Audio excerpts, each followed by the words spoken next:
in Hiroshima, Japan.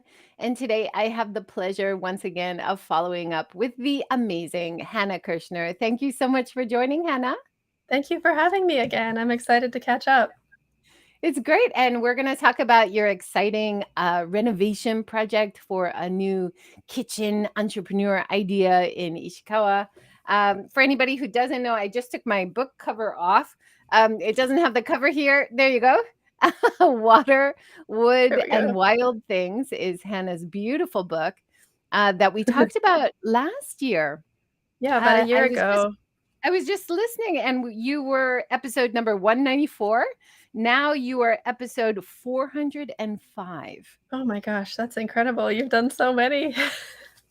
But yeah, It's so since I it's last big. talked to you, the book came out in paperback and I'm working on lots of new things too. So, Amazing. It's amazing to catch up. And you were saying you were since the paperback came out, you had some book readings and stuff. How's that um, going? yeah, well, it was nice because the hardcover came out really kind of in the midst of the pandemic. So, which we're still in, but everything was online at that point. And this spring, when the paperback came out, I could actually do some in person events and celebrate with friends and meet readers.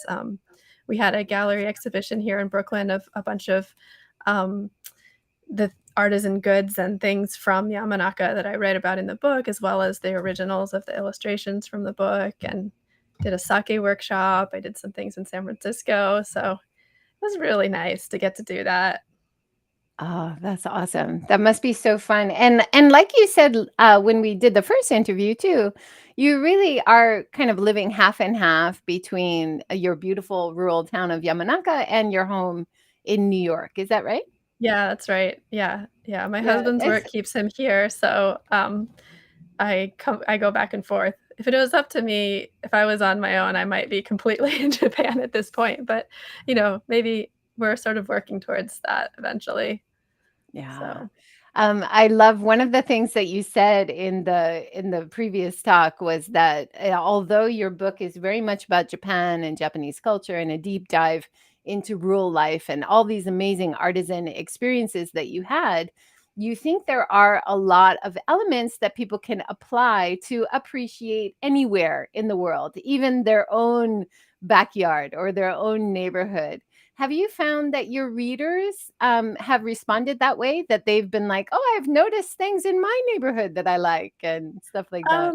Yeah, I haven't heard from people about like such specific things, but I have sort of heard that that idea resonated with people that if you look closely anywhere, there's unique and interesting local culture and stories behind it. And, even things we might not think of as like culture, like they really are in a way. So, and I did hear from other people who grew up in the Pacific Northwest, like me, who like really got that connection to the landscape and the sort of similarities. Where they're like, "Oh, I looked up what it looks like there," and like, yeah, it really does kind of echo the Pacific Northwest. There's a lot of things in common in the landscape. So, which Yeah. was part of what just like really made me fall in love with that town and feel so at home there right away. Like, because I am from this small town in Washington state in the mountains or at the edge of the mountains, like in some ways, I culturally had more in common with people in Yamanaka than I do in New York, or certain things I had in common with them that I don't necessarily with my friends in New York, even though there's obviously like American versus Japanese, there's also rural versus urban.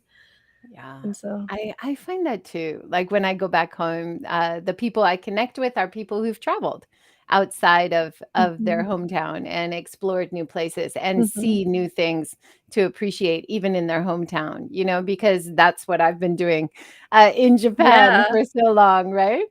Now, Hannah, just to give us a taste of summer and a taste of your beautiful Yamanaka town, Hannah's going to read the beginning of chapter 15 about the Right. Koikoi Matsuri.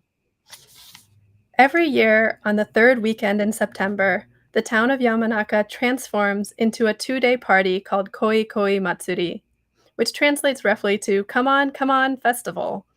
Strings of red lanterns sway above the streets. Vendors called yatai pop up, selling deep golden fried chicken, okonomiyaki glistening with salty sweet sauce, and sunny side up eggs, chocolate dipped bananas with rainbow sprinkles, cream filled crepes in pink paper cones, and sweet smelling baby castella cakes. like balls of pancake with a dark crust.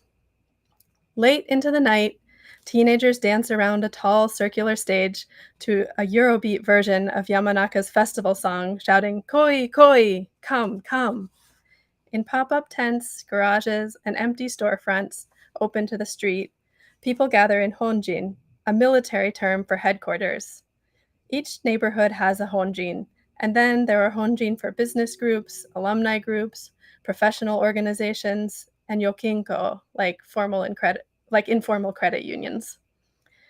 Inside, people sit on plastic tatami mats or at folding tables cluttered with color. Inside, people sit on plastic tatami mats or at folding tables cluttered with ah, haven't read aloud in a little while. Cluttered with plates of colorful kaki no hazushi, persimmon leaf sushi, and skewers of yakitori. They call in their friends from the street and pour them beer, sake, and highballs. The first time I attended the festival, I had no idea what these party tents were, but it looked like a lot of fun that I wasn't in on. Now, after years of visiting Yamanaka on and off and more than a year of living here, I have my own role to play. I'll wear a yukata in my neighborhood colors to dance in the plaza, and I'll help carry a mikoshi with a rowdy group of 24 craftsmen. A mikoshi is an elaborately adorned palanquin, like a carriage with no wheels, supported by 4 long poles that at least 24 men lift onto their shoulders. But it's not for transporting royalty or a wealthy bride. A mikoshi is for parading a spirit through a festival. We call them o-mikoshi. The o is honorific out of respect, but the one I'll join is an owan mikoshi, shaped like an owan, a miso soup bowl. 3 years ago, my woodturner friend Nakashima made me an honorary member. Last year, he took me to the hardware store to buy my own pair of jikatabi, split-toed black canvas shoes for my costume. The festival is a tangle of Shinto, Buddhist, and secular meaning. But with all the partying, it's easy to overlook its spiritual agrarian roots.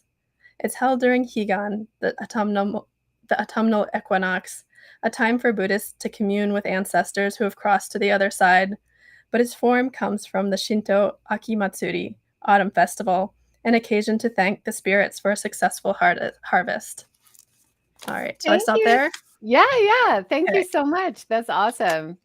I love that part. I think especially now it gives us a sense of timing because usually in Japan, all over Japan, we have so many wonderful summer festivals, and so Yeah. many, like you were talking about, is related to the harvesting or the planting, and it's all connected around rice, and so Yeah. much that you Well, talk about in your book about making sake and growing rice and so many of the things that you were involved in with artisanship also connected to the culture of rice and traditions, right? well, and so not just rice, but agriculture in general, and then so much of what's in the book is really seasonal. I mean, that was one of the challenges of writing the book, of doing the field research, was like, you know, getting the timing right. Like this thing's only going to happen once a year, or it's only from November to February or whatever. But yeah, I miss the festival. Yamanaka hasn't had its Aki Matsuri. They haven't had Koikoi Matsuri since 2019. I So, and know. that year it got like half canceled because of a storm. Oh, my So, my son just turned 20, and usually when it's his birthday, I know it's his mhm, birthday because we have a local festival with the yeah. hozuki. So all the Chinese lantern plants are put out, Oh, and oh, we don't neat. we don't have that festival for during Oh, coronavirus. So, I'm listening to you reading that beautiful section and hoping our festivals will return. Enrique has commented, beautiful reading. I love it. Thanks so much, Enrique. well, thanks, Joy, for picking that reading out. It sort of makes me nostalgic for Matsuri too. Oh, yeah. That well, And this now time that of year when it's so hot and like, right? And now that people yeah. have vaccines, let's hope we can get back to it. I love your illustration here of the tabi as Oh, well yeah. in the book. It's lovely. Yeah. But that's also connected, I think, to your project because your project that you're starting and you're going to introduce in a minute is a great way to like rebuild those traditions and the connections between people in community. So can you tell us a bit about this project? Sure. Well, so about a year ago, I bought an old house in Yamanaka, Kominka, that had been empty for about 5 years or so. It's a 100-year-old house. Um, and the process of finding it was a whole thing, like tracking down the owner and figuring out how to buy it. And but it turned out to belong to a friend's high school buddy. And but anyways, that's a whole other story. So now that I have this house, my sort of vision for it is two things. One, to make it into a eco-minka, to really think about combining both ancient technologies and modern technologies, and figure out what is an ecological house in this particular environment, and what I can learn from the house itself about that.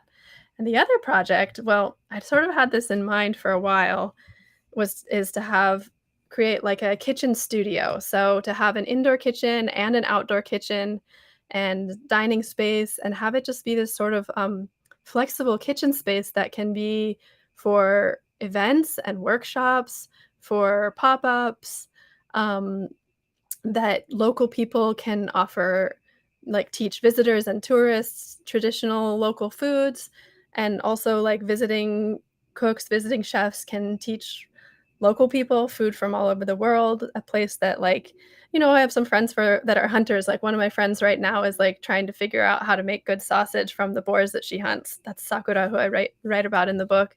And like in this outdoor kitchen that you're showing right now, that we could like, just like get together with some friends and do sausage making. Or we could get one of the grandmas to show us like her recipe for suko, which is like a local style of pickle of akazuki. So just it could also be rented out for photo shoots. Just this sort of like multi-purpose kitchen space, kitchen studio. And I'd found out that in June that Yamanaka was having a contest, the Akiya Renovation Grand Prix, to propose businesses in Akiya, in empty houses. And the grand prize is up to, I think it's 5 million yen.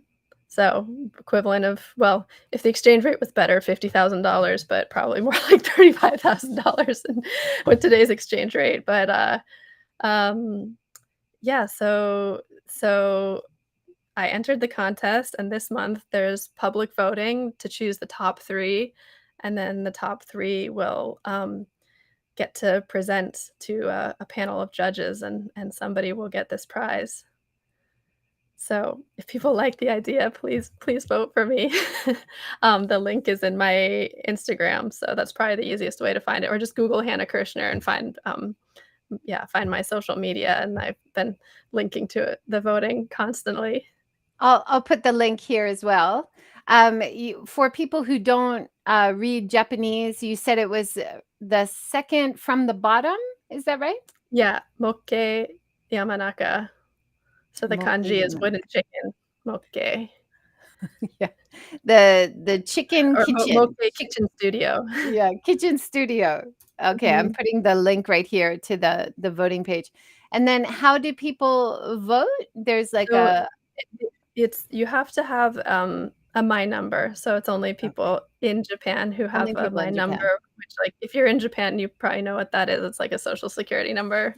Um, so yeah, you have to have a My Number. So unfortunately, my friends abroad, unless they have a My Number, can't vote. Um, so Yeah. um, Well, great. yeah, We've got a lot of listeners in Japan as well. So yeah. if you're listening and you're interested, please vote for Hannah's idea. That's lovely. Are these your illustrations Yeah, as well? those are my illustrations. So Can you I describe what they are? yeah, well, I just wanted to create kind of a sense of the kind of activities that might happen at the kitchen studio. So, like here, it's a older, like a obasan, obasan, like teaching some younger people. Maybe one of them's a foreigner immigrant, like how to prepare some maybe local vegetables or sansai. And, this one is just, what the house might look like after being fixed up. The gardens in front are pretty wild right now, but there are some beautiful plants there, so, the land around the house is really a part of it too. I want to use the hatake, the vegetable garden, and so we can pick fresh things from the garden to cook and just, yeah, enjoy the beautiful landscape too. Yeah, one of the things I read in your description was you're hoping by reviving the house and gardens and the bamboo fields and the rice paddies that the fireflies will come back as well. Yeah, so there's all around the house is these agricultural fields that I don't own any of them, my neighbors own them, but my friends and I have been, like, local friends and I have been talking with the neighbors about, possibly using some of their fields and starting to grow rice again, and the my elderly neighbors, all my neighbors are elderly pretty much, have told me that there used to be fireflies, and that if we grow rice there, it'll bring the fireflies back, so that's That was really lovely. I went to visit in rural Kyoto, where Alex Kerr lives, and stayed with him for a night. And he showed me his stream nearby where all the fireflies came out. And I think that's a great sign, isn't it, of a healthy ecosystem, It really um, is, yeah, because 'cause they're right? rather delicate, so if the ecosystem's out of balance, then the fireflies disappear, but, like, one of my friends near there, in Ozuchi, Nimaida-san, he's revived rice fields. That was the little village that he grew up in, and, the rice fields had sort of fallen out of use, and he's gradually, um, revived them with the help of volunteers from all over the world, and they have, like he said there's, like, 8 different species of fireflies now. Oh, that's amazing. They're Yeah. such magical creatures, right? Because Yeah, if you're in the you can't actually see them. You can only see their light. And then you notice some are blinking in sync, and you're wondering about them, and wondering about nature, and it's such a yeah, great connection to nature for people, right? yeah, it is. This next picture, so this is the Uh, irori, right? yeah, so the house Her has a Idori. This was part of my dream is that I wanted a house with the Idori, the sort of sunken hearth in the floor, and, I was again inspired by my friend Nimaida-san in Ozuchi, um, sitting around his Idori, like, peeling, persimmons to make hoshigaki, um, or just, hanging out around the Idori, having a cup of tea. It's just such a, like, natural gathering place that draws people together. So, um, the one in my house was hidden under new flooring, and that was one of the things I was the most excited to do when I actually took over ownership of the house was to, like, rip up that flooring and find the irori. I knew it was there because, like, you could see that the room above it, the mud plaster is all blackened from just, decades and decades of the smoke, which also sort of, preserved the wood and gets rid of pests. So actually that room, um, was used for silkworm cultivation, I think. I found all the trays for cultivating silkworms, and then there's, uh, around the house, there's a lot of I don't have a picture of that room, unfortunately, it's too dark to take a good photo with any camera I have, but, yeah, there's mulberry trees a lot around the house too, which the leaves would be the food for the silkworms. But anyway, because of this blackened room, I knew there had been an irori, and then there was, like, sort of like a wavy spot in the floor. You could feel, like, I think there's, like, a hole there. So, Wow, and sure enough how cool. And I know this is one of the things that Alex Kerr also does with his old houses, right? The old thatch house, leave the irori. And for guests, especially guests from abroad, he thought this would be wonderful. But actually, a lot of Japanese guests also really love having that inside campfire experience, right? It is really yeah. magical. I mean, I don't wanna Also, rely on that as my main form of heating, like, I have yeah. asthma, I don't think that's gonna be great for my lungs, it's probably a lot of carbon monoxide especially if you like, insulate your house, Oh, which yeah. that's a Well, whole other question, if but you have high roofs, or you could yeah, add but like a chimney still, flue or yeah, something. Yeah. yeah, there are adaptations, but certainly I don't that's not gonna be the main form of heat in the house, more of a Yeah, yeah. sort of special thing to grill things over charcoal or Yeah, yeah. and it's like you said, it's a gathering place too. Yeah. Lee Shanji, who is renovating houses in Wakayama, is also Mhm. bringing back the Idori in the houses that he's renovating. So it's Yeah, so it's nice to such a see. romantic thing. I mean, I think Yeah. any of us who are in love with these old houses, like, that's one sort of one of the things that's really appealing. Yeah. Now, we talked in the first talk about all of the artisanship, all of the internships that you did as part of your writing of the book, and diving deep into lots of different experiences in craftsmanship. You did one with Miho-san, Mika Mika, Horie. yeah, Yeah, yeah, Horie, and yes. But making you the had her on washi too. from the Gampi weeds, and this is also in the same area where you're gonna start your kitchen, right? So are you connecting with all the artisans that you worked with to Yeah, of at course, least send people over or come and visit? yeah, so, I mean, so in the process of writing the book, I got to know so many people in the community, so many artisans. I mean, Mika is a close friend, so and really, like, an inspiration too. Like, she has, an old house that she lives in and has made into her studio. It's absolutely beautiful. Like, I definitely recommend looking up her work, Mika Horie, and, like, her Instagram and stuff too. You can just see, like, her house and her life is so beautiful too, and I was like, "I wanna live like this."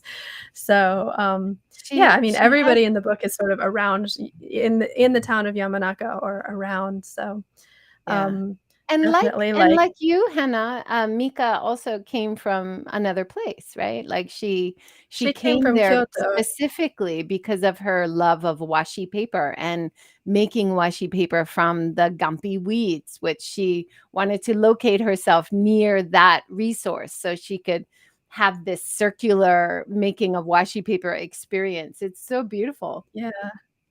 Yeah, so and a lot of the artisans, a lot of I mean, it's a small town, so people are very interconnected, but, like, I'd hope that if and when I'm able to open this kitchen studio, that there would be lots of ways to connect and collaborate, and especially as somebody who's coming into the town from somewhere else. I mean, I've been there for 5 years now and been really accepted into the community, but still I feel an obligation to, like, serve the community and be attentive to the community needs and not just, like, trying to, like, come in and profit off of, like, creating this experience or something, but really, like, thinking about how to balance, like, creating a business that can have income so it's sustainable, but in a way doing that to sort of be able to support more of, like, community events and, both like the preservation of local culture and cultural exchange, which I mean, this is something I write about in the book too. It's like even though Yamanaka's this really isolated place, like it has this long history of cultural exchange because of its hot springs, like merchant sailors coming in there for their break and like resting and bringing with them songs from way north and way south that became part of the local folk music and um, monks traveling, I mean, and poets, basho coming through there and writing 2 poems about Yamanaka, so, um, yeah, it really has this long history of cultural exchange too, so also, want to, like, just, yeah, continue that and, um, Yeah. connect visitors with local people and local people with the wider world and with each other. Yeah. I love this part where you're talking about the artisan drive. Can you read this for us? Can you see it on screen? Yeah, I don't even remember where this is. So Takehito Nakajima. Yeah, I don't remember which this is from the book? Yeah, this is From which part? from the book. Oh, anyway, sure, I Yeah. can read read it. Okay, yeah. Takehito Nakashima and Shinichi Moriguchi, or artists like Mika Horie, papermaker, and photographer find aesthetic and emotional value in working by hand. Their crafts and art appeal to those same desires. No one needs a handmade bowl or piece of paper. The friends who taught me to grow rice without agricultural chemicals or machines do so because it connects them both to their culture and their food, but they still shop at supermarkets too. Oh, yeah. So I think this is from the last chapter, and sort of talking about that tension between like tradition and contemporary life and sort of people's sort of desire for handmade things and the sort of satisfaction in that process, and at the same time convenience is Yeah. appealing too. So Yeah, and I yeah. I remember in the last one too, you were talking about, that same tension, right? And Mhm. then, when you were working with that amazing woodworker, and, he was talking about his new innovative designs, and he hopes he's creating new traditions which will be valued way into the future. And so Right. that idea of what is tradition, do we have to only preserve or can we innovate, is really Yeah. interesting. Well, I think especially as a woman, it's hard to be too romantic about tradition because a lot of traditions excluded us or still do. And I think that's true for anybody that is a minority in any given situation or excluded for any reason. That like I think a lot about how can we preserve what's really beautiful about traditions, but at the same time, like, make them fit our modern values. And, um, but and also I think people often really romanticize Japanese artisans and, like, sort of how, like, traditional and rustic their work is, but it's like, no, like, they're using social media and, like, buying junk food at the convenience store and, like, people are more complex. And so I just wanted to show people like, I hope to represent people as a little bit more complex and not just, like, romanticized. Yeah, I think that you definitely do that in your book so beautifully.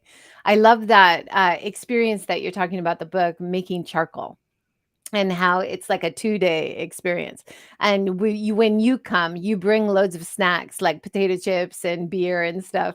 And it's a lot of young people learning this traditional way, but of course experiencing it as young people do and like a party. And it's just an amazing representation of traditional ways in a modern kind of narrative. I love that.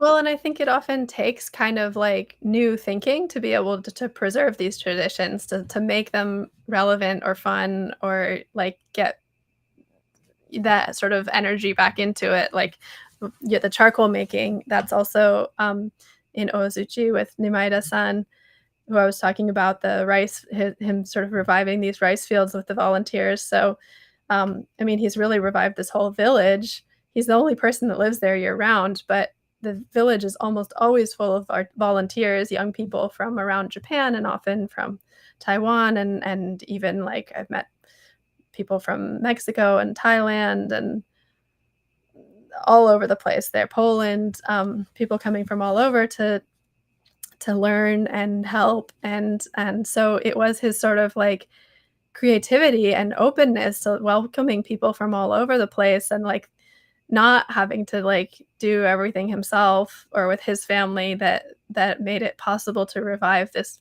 village. So, and same thing with, Mika Horie, the paper maker. You showed her beautiful work, and you interviewed her before too. Like, she doesn't think of herself as an artisan so much as an artist. So, you know, we don't need artisans to make our paper for us because we have cheap printer paper, and it's going to be hard to like the Japanese government's not going to go back to like printing postage stamps on handmade paper, or like people aren't going to like use it in their everyday lives. But she instead like wanted to sort of like emphasize the handmade part, have each piece be a little different, and have the texture of the paper actually become part of her artwork. And like by making, and then she prints her cyanotypes on her handmade paper, and so she creates these works of art where like the photo and the texture of the paper are interacting, and then she's, she's created something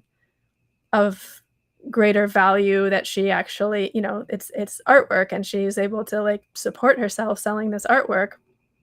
She's also single-handedly brought back the Gampi harvest, like going into the woods and harvesting these shrubs, peeling off the bark to make paper. Like, um, nobody in Yamanaka was really doing that anymore.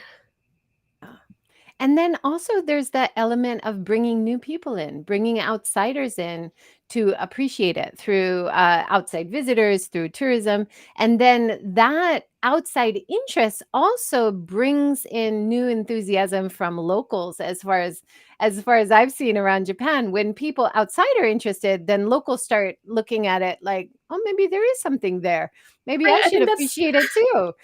totally. I think that's sort of human nature. Like whatever, it's like, oh, we've been doing that forever. Like we just kind of take it for granted. And then if somebody else comes out and they're, oh, this is so cool, you're like, oh, it is.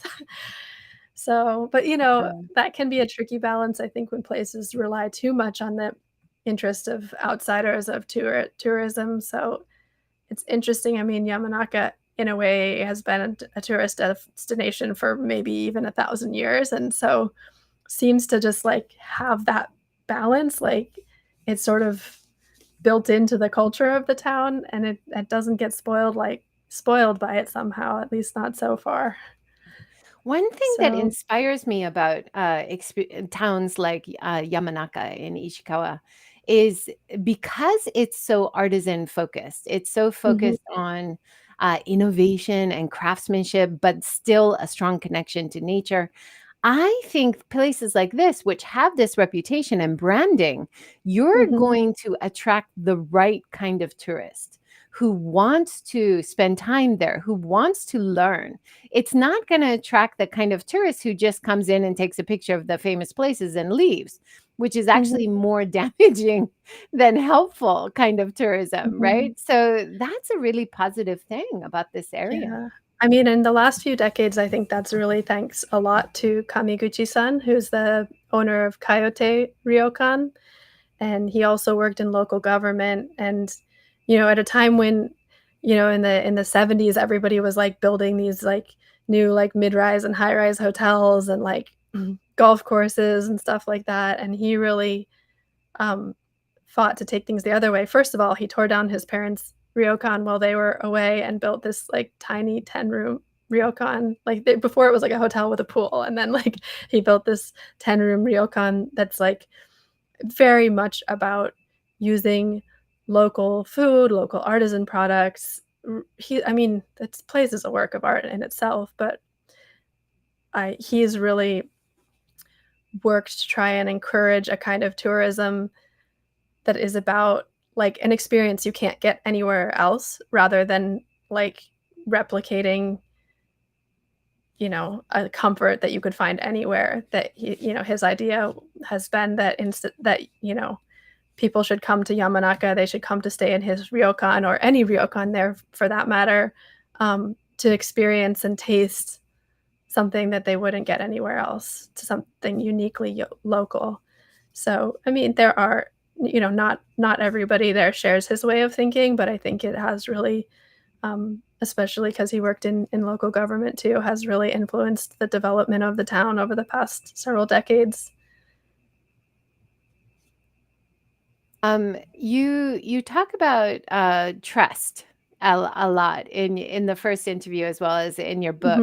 Mhm, Building trust, spending time, getting recommendations, and how once people learn to trust you, then they introduced you to other experiences and other people that helped you dive in. Um, there were certain key people that were your mhm. your biggest advocates, right? Do you want to introduce them? Sure. Well, so I first came to Yamanaka to apprentice in the sake bar owned by Yusuke Shimoki, who's he's my same age, so 37 now. Oh gosh, we were both like 30 when we met. Um, time passes. Um, so I came and I worked in his bar for 2 months as an apprentice, and yeah, a bar is like a community hub. So while I was there, or it can be, so while I was there, I met all these people. farmers and artists and artisans. Mika Horie was my Japanese teacher, but then like right away we were like, oh wait, we're both artists. Like, okay, we're just gonna be best friends. Like, the tutoring is great, but like we're gonna be good friends. And then Nakashima-san, the wood turner, um, he's just an absolutely incredible wood turner. He can turn like a wooden bowl like so thin it's translucent. Oh yeah, that's him. So, you know, I he invited me to his studio to make a sake cup, and then, not knowing that I had, like, an art background and grew up on a farm, using tools and stuff, he was, like, shocked that I was, like, not completely terrible at it, and, that led to sort of a friendship that at first just built on, like, making things together, him teaching me, um, but, each of these people is respected in the community, and so, um like, getting to work in the sake brewery. The sake brewery, in 14 generations, they had never had a woman or a foreigner, and, like, they don't even give tours, but because Nakashima-san, the wood turner, vouched for me, Matsura-san, the sake brewer, was like, "Okay, you can come work in my sake brewery."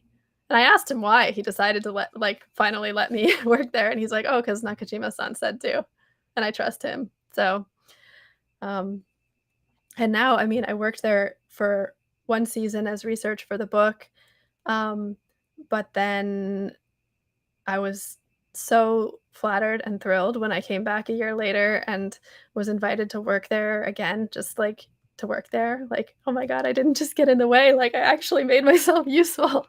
So, yeah, now I think it's 3 years that I've worked there part-time in the winter, just, like, working in the sake brewery. Wow. And it's so rare and wonderful, your experiences. I Yeah. think a lot of people dream of having these deep cultural experiences, but it's not something you could just come in and do all these experiences and go away, right? Like you had to No, it develop takes the time. relationships over time and develop trust and go visit these people's places and show respect and then be invited, right? Yeah, yeah, there was a lot of, like, relationship building, like, before I would ask somebody, like, directly, like, "Can I work with you? Can I learn about your work? Can I follow you around in the woods while you hunt or forage or whatever?" Like, there would usually be, like, tea, like, or coffee a few times. There'd be I'd need an introduction, like, um, and I would tell people about my project. I would tell them I was working on a book and what I wanted to do and, like, that I hoped I could, like, maybe be helpful and not just get in the like, I knew I would be in the way of tagging along, but if I could also do things that would be helpful, like, could I do that? I'd like to do that and, let people give people a chance to, like, get to know me and be clear about what I was doing, and then, um, yeah, it took time, and it has to, like, it would be disrespectful otherwise, Yeah. No, it's so or, wonderful, like, and exploitative. you've kept your connection, and you're doing a new project, and you're gonna continue, these relationships. Are there any experiences that you've done after you wrote the book that weren't in the book? Any new I ones? mean, so much of what's in the book, it just became my life there in Yamanaka. I'm in New York right now. I'll be returning there in August. Um, so a lot of it was just like a continuation. I mean, it was kind of tough because I had sort of made all these relationships, and then it's like I only have so much time. Like I kind of have to choose. Like I want to keep making wagatabon. I want to keep going to tea lessons. I want to like don't really want to be a hunter, but I still kind of want to hang out with the hunters. So, but like Sakura-san, the boar hunter, and I like we go hiking together a lot, and I do still go to Moriguchi-san's studio and make wagatabon or other, like, carved things sometimes, and then, what else? I've continued my tea lessons, so still terrible at it and clumsy, but I guess that's part of it. So, yeah, the fish there is from my, friend, Kawamoto-san, who you read about in the duck chapter, so he's also got a little fishing boat and goes out and catches fish, and so sometimes he'll just, like, show up at my door and be like, caught this fish today. So, but yeah, I'm always working on other things too as like a freelance journalist. So like if you scroll back down a little bit, there's a picture of Hiroki Fukuoka picking limes there. Just up a little, yeah, picking the limes. That's the grandson of Masanobu Fukuoka, the One Straw Revolution, that book. So I went and visited that farm and saw what's still happening there today, and how much they still practice what's in that book, the One Straw Revolution, which is sort of the natural farming manifesto. Um, and Yeah, that that was that a book podcast. is so inspirational. So many of the farmers I talk to on the show and so many people I meet in America when I visit always mention Masanobu Sensei and his influence on their ideas about natural farming and Yeah, finding things that work in different areas, trying loads of different seeds and that kind of thing, right? yeah, yeah. Well, I think he's actually been more influential or is maybe more famous outside Japan than inside Japan, so that's interesting too. So yeah, I did a podcast episode about that, and that's the that big pot you see there. That's uh, Kazunori Hamana. I went and visited his studio to write an article for the Tea magazine, the New York Times style magazine. I visited a brush maker in Nara and wrote about brush making. I don't know if I have any photos from that on there, but um, those are tools I found in my house because the grandfather was a furniture maker, and so there are so many chisels and hand planes and, like, beautiful tools that came with the house. Now, when people talk about renovating old houses, they often, like people who love Japanese carpentry, also just rave about Japanese tools. And it's actually a lot of carpenters abroad want to use traditional Japanese tools. So, this is really an interesting part of Japanese culture, which a lot of young entrepreneurs and innovators and craftspeople seem to be bringing back and supporting as well. It's nice to Mhm. see. Yeah. It was such a treasure to find all these tools. Now I have to learn how to use them. So And you're a beautiful illustrator. You're also a food stylist. That's how you were doing food styling before you came to Japan, right? yeah, and still sometimes when I'm back in New York, so that's, cooking and making the food look beautiful for photos, sort of working with the photographer to create the image that they want. Yeah, it's So, gorgeous. This is all from your amazing Instagram page, which I definitely recommend people go and check out. Is yeah. there any stories from the book that the international audience seem to really appreciate or pick up on in particular? Oh gosh, that's hard to answer on the spot. I think a lot of people were very fascinated with the sakami duck hunting, which is this duck hunting with like this Y-shaped fishing net, like a Y-shaped pole with a fishing net strung between it. And these hunters that go out, it's, it roots back to like a kind of samurai skills practice.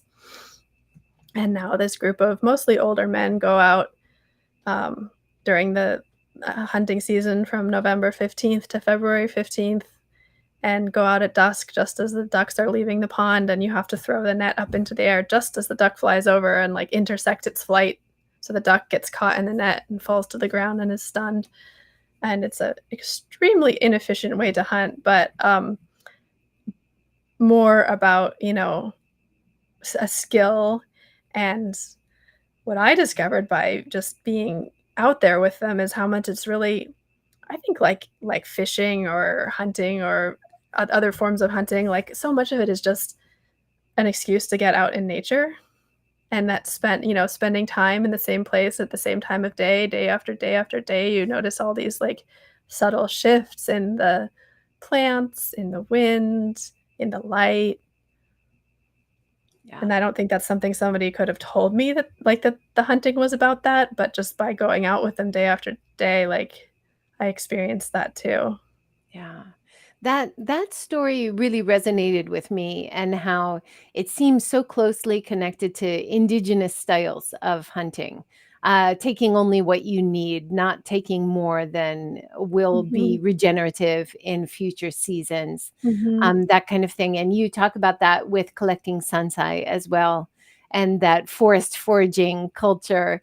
I had a follow-up chat with Winifred Bird Oh, recently, and yeah. I interviewed both of you around the same time. You have some similar themes in both of your books. You have beautiful recipes. You do go out forest foraging as well, right? Yeah, I Is mean, that she is is much that more of an expert on that, yeah, but yeah. it's Is that something that I grew something up that doing, so yeah. Is that something that the American audiences have connected with as well? The forest foraging sansai experience? I heard I you haven't heard reading from no? people as much about that, but, I don't know, I tend to hear from people more generally about the book, not necessarily the specific Yeah, things I saw they you, went reading through. on, Books Are Magic, that Oh, yeah. that interview, and that was about the Sansai, the Yama section, right? Yeah, yeah. Well, that's one of my favorite parts to read, I think, 'cause probably the most personal chapter in the book where I actually do talk about, like, how I grew up and, like, how learning the edible things in a place, like, makes me feel more connected to that place, more, like yeah, just more connected to the place and more at home. Yeah. In our first talk, you mentioned that you grew up in the Pacific Northwest, North Bend, and, actually the town that Twin Peaks was filmed in, so Yep, you had yep, some the Double visitors R there. Diner was actually the Martí Cafe where I'd have strawberry waffles on my birthday when I was a kid. The cherry pie is still terrible. The diner's gone through multiple different owners, but the cherry pie has never actually been good. And, growing up eating Japanese food and your connection strong connection to Japanese culture even in America before you came out, right? Yeah, well, the Pacific Northwest, like, there's just so much influence from Japanese culture, over 100 years of immigration. Actually, I'm doing a story about that right now for a proof from America's Test Kitchen, so keep your ears peeled. But yeah, there's just such a long history of immigrants from Japan and, now 3rd, 4th generation Japanese Americans there who have really made the culture of the place. So even in my little small town, like there was udon and yakisoba at the supermarket, and those were things that my mom would cook. I mean, she was also, I think, made a point of.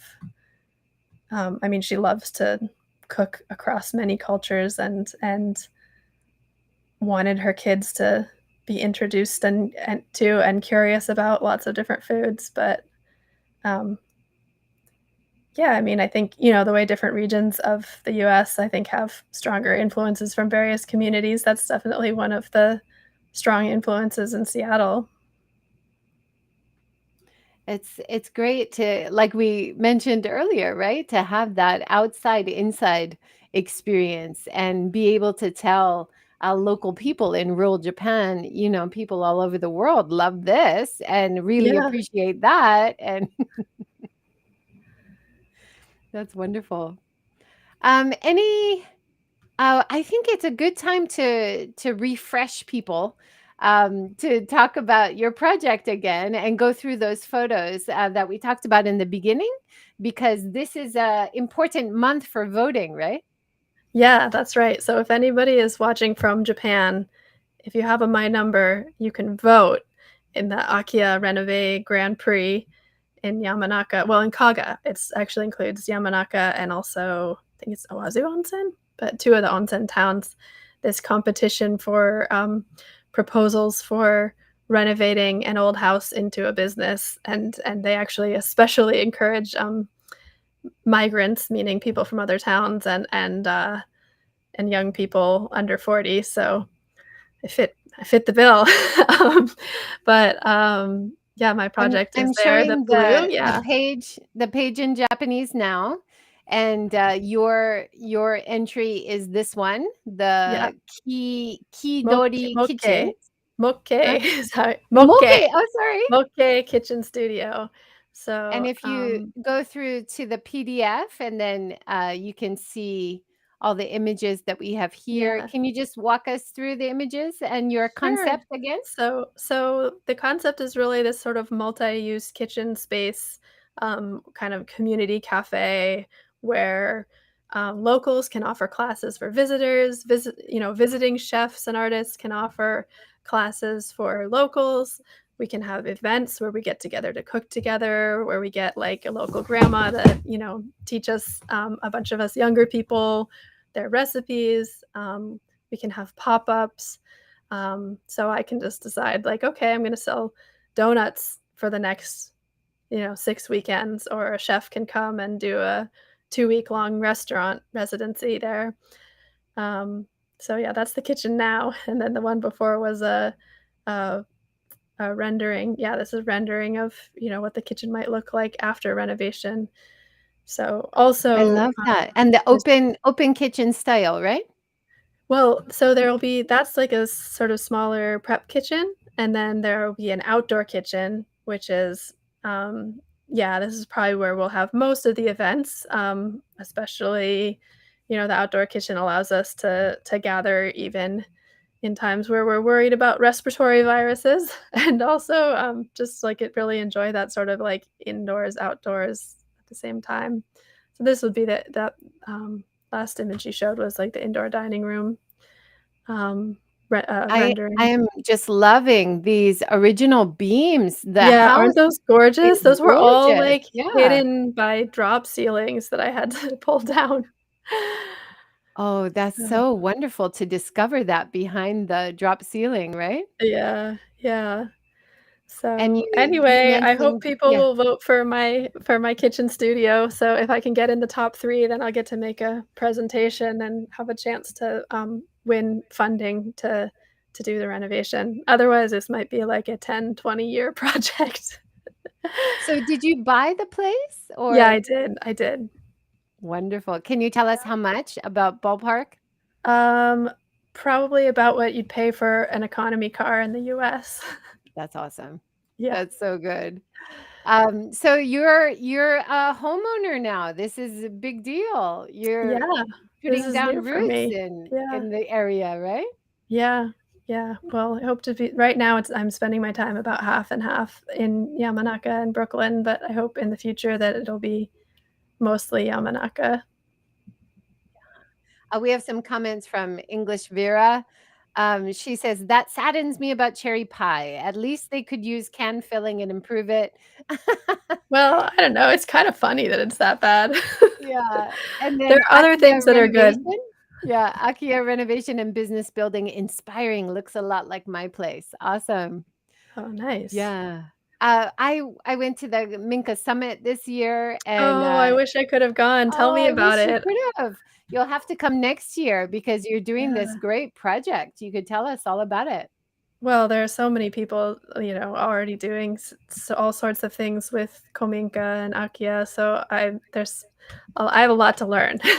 It would probably Yeah. make my process a little easier to talk to more people who are already, But your in it. idea of Mhm. not only renovating Akia or Kominka to live in or to rent Mhm. out or to sell, but you're actually creating a community hub that will be attractive to visitors, but also really help improve the quality of life for the local community, I think. Well, it really is responding to needs that I noticed both from the community and from tourists. Like, I mean, tour guides had told me that people visiting wanna take cooking lessons or have cooking experiences, and it's hard at least in that area to find anywhere to do that. And then, um, people are more private about their homes in Japan, so it's not so easy to necessarily gather at somebody's house to cook together. But I have a lot of friends that like to do projects like make miso or make umeboshi or different kinds of like especially preserved foods, like traditional preserved foods, local preserved foods. Um, or also, like, GBA game stuff, hunters have a lot of extra meat that we can cook together with. So, And There that are a few. having a space where you could do a pop-up restaurant, a pop-up eatery, these are hard to find in Japan. And so if someone's thinking, "I would like to run my own cafe or restaurant," it'd be a good chance to try it, right? Yeah, to, like, test out an idea and see if it's viable, like, how much do you have to charge for the food to, make it viable, and, like, do people wanna buy it, like yeah, that's so, that'll be fun too, or, I mean, I think also, like, I have no interest in, like, being a restaurant chef or, like, running a restaurant full time, but I'd love to, like, be able to offer meals for people occasionally or to, like, do it for, like, a couple weeks, so I think Yeah. there are probably a lot of people like that too, so, And um I think that the pop-up concept where people have to book ahead, it's kind of a safer way to try because you know exactly how many you have to make. You have less food waste that way as well. That's a great concept, I think. Yeah, yeah, well, that's a good point, I hadn't thought about that, not all pop-ups do it that way, but that's a really good way to do it, is have people book ahead, and you can sort of create excitement, it's like a limited amount, a limited time, Yeah, I love that. so, I love that idea. yeah, I'm so really excited about this project. I hope you win, so you can get it going thank you. faster, get some funding. Yeah. I'm really hoping so too, I could really use the funding. Yeah. Well, it reminds me of one of the projects Alex Kerr was talking about. He did a project similar, like in Takeda, in Oita and Kyushu, and working with local artisans to try to use local recipes but revamp them in kind of new Mhm. ways to make it more appealing to visitors to come and try new restaurants and stuff. So this is really key to reviving local areas and bringing in new enthusiasm. So I'm really Mm. excited for your project. Well, I'll have to see what people are interested in doing, but I think it would be really fun if, say, like the Choraku is this really great ramen restaurant. They make their noodles from scratch. They make their own gyoza. Like maybe the chef would like come over and like do a gyoza making workshop. Like it's not going to put him out of business. None of us are going to make it as good as him. But it sort of might also like remind people, like, oh yeah, his gyoza are the best. Like, let's go eat there. So yeah, I I think think there's just that, so many different opportunities for different yeah, ways to, like, net with the community, and not just cooks, but, like, artisans too, like, using their tableware and also a yeah. lot of the beautiful, like, antiques that came with the house. Yeah, that kind of cross collaboration, I think, would work really well. Maybe Mika could do a washi workshop, washi paper making workshop, or Yeah. you could send people there. Like having, like you said, that collaboration between artisans is wonderful. We have a question from English Vera. She says, "How about making a guest house as part of your renovation?" So, um, that might be tricky in my area because there are so many ryokan and hotels, and they have a really strong association already, and, that would put me in competition with them, whereas if I provide services that could entertain their guests, that could supplement what they offer at their ryokans, then it's more collaborative, it's, I think, more would probably be more welcomed into the community, so, Yeah. um How do people get around? Like if you're having alcohol, is there a taxi system or bus Oh or my gosh, people this is, ride like, one of the bicycles? best things in Japan that I wish we had everywhere, which is Daiko, where they'll drive your car home for you. It's like a taxi service, but they bring 2 drivers, and one of them drives your car home for you. So, like, a lot of people use Daiko, but, what's really special about the location of, my kominka is it's walking distance from the center of town, but it's at the edge of town, so it, like, feels like it's totally in nature. So, it's kinda the best of both worlds, which is part of the reason I was so in love with this particular house and so persistent about getting it. So, yeah, but I guess we're almost at the top of the hour, aren't we? Yeah, we are. We have done our hour. Thank you so much, Hannah. I'm just sharing the link one more time here, Thank you so so much. people can have a look. Anybody in Japan Yeah. should be able to vote, right? You need the Yeah. my number, you You need a said. My number, and if you could also share my Instagram, it's at sweets, the letter N bitters, sweets and bitters, the link is there too. Okay, wonderful. I did it before and I will do it again. Here we go. Oh, yeah. Oh, you did. Sorry, I didn't see No, that. no, that's fine. We need more So, reminders. More, make it easier. yeah. Well, it's been so fun to talk to you again, and thank you so much for having me on the show. Of course. I loved hearing you read your own words. If Thanks. anybody hasn't read the book yet, please go and pick up a copy from your favorite bookstore. It is available on Amazon as well, and now in paperback, right, Hannah? Yeah, so a little more affordable, a little easier to carry on the train or plane. Yeah, and it is a wonderful read, and you really can feel the magic of living and traveling in Japan. But like Hannah said earlier, it also kind of gets you excited about finding magic in your own neighborhood, wherever you live around the world. And I think that's a wonderful underlining theme of your book, Hannah. Well, I hope that, yeah, it really will inspire people to look for, the special local culture wherever they are, as well as falling in love with Yamanaka like I did. Yeah, wonderful. Well, thank you so much for sharing all your fabulous insights. Once again, it's great to catch up.